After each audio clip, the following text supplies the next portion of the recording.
আজ চলে এসেছিলাম একেবারে নতুন একদম অন্যরকম একটা ভিডিও নিয়ে। আমার মেয়েটা কোথায় আছে আমি খুঁজে পাচ্ছিলাম না, হঠাৎ করে খুঁজেই পেয়ে গেলাম।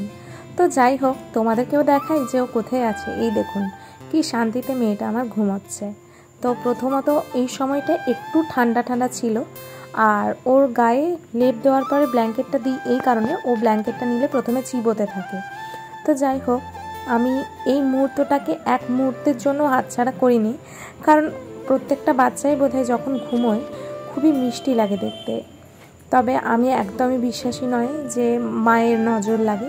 তো বাচ্চাটা আমার খুব নিশ্চিন্তে ঘুমোচ্ছিল, আর সেই ফ্রেমটাই আমি মুহূর্তবন্দি করে রেখেছি। তো আসলে শীতকালে ও একদম কিছুই গায়ে রাখতে চায় না। তো প্রথমে ওর গায়ে লেপটা রেখেছিলাম, দেন ব্ল্যাঙ্কেটটা উপর থেকে চাপিয়ে দিয়েছিলাম। আর আমি নিজেই ওর প্রেমে পড়ে যাচ্ছিলাম বারবার, এমনিতেও পড়ে যাই যে কি মিষ্টি আমার বাচ্চাটা ঘুমোয়, আর ঘুমোলে কত শান্ত থাকে। সারাদিন তো বাদরামি করে বেড়ায় এটা ওটা সেটা, তার একটু পরে ও ঘুম থেকে উঠে গেলে এবং ও ঘুমোতে ঘুমোতে কী জানি কী স্বপ্ন দেখে, লাফিয়ে লাফিয়ে ওঠে, চোখ খেয়ে তাকিয়ে তাকিয়ে ঘুমোয়। তো যাই হোক, এই এই মুহূর্তটাকে সাক্ষী করে রাখতে চেয়েছিলাম। আর এরপরে বরফি রানীর ঘুম ভাঙার পরের দৃশ্যটা দেখুন। ঘুম থেকে উঠেই একদম উনি চলে এসেছেন নিজের ফুল ফর্মে। মানে আমার পার্সেল ঢুকেছিল, তো সেই পার্সেলটি ওনাকেই দেখভাল করতে হবে, এবং কি কি এসছে না এসছে যেন মনে হচ্ছিলো উনি মিলিয়ে মিলিয়ে সমস্ত কিছু দেখে নিচ্ছিল। যদিও ঘরের রানী মশাই, সরি আমি ভুল বললাম, যদিও ঘরের হর্তাকর্তা বিধাতা রানী, তো ওনাকেই সমস্ত কিছু দেখভাল করতে হয় এবং ওনাকেই সমস্ত কিছু খোঁজ খবর নিয়ে রাখতে হয়। এবার আমি বলছিলাম কি যে তুমি মালগুলো মিলিয়ে মিলিয়ে প্রোডাক্টগুলো দেখে নাও যে সমস্ত কিছু ঠিকঠাক আছে নাকি। সত্যি সত্যি উনি বসে বসে সমস্ত কিছু দেখছিলেন এবং কি এসছে না এসছে তদারকি করেই যাচ্ছিলেন।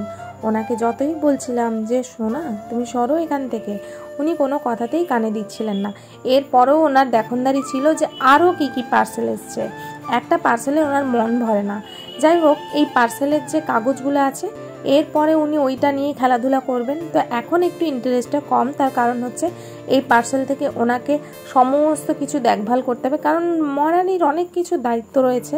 এই ঘরের যত কাজ ওনাকেই দেখতে হয়, সব কিছু তো আমরা ঠিকঠাকভাবে দেখে রাখতে পারি না, তাই জন্য ওনাকে দেখনদারি করে রাখতে হয়।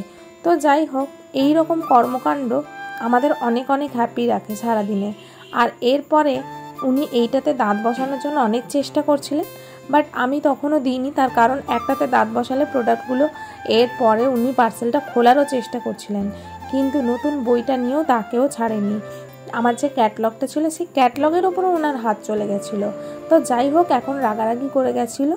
তো রাগারাগির পরে ওনাকে মাথা ঠান্ডা করে বোঝানো হলো যে তোমাকে একটু পরে আমি ওই কাগজগুলো দেবো, তুমি একটু শান্ত হয়ে বসো বসো। তো যাই হোক, মহারানী বসা হলো না, এরপরে উনি সোনা খুঁড়তে লেগে গেলেন।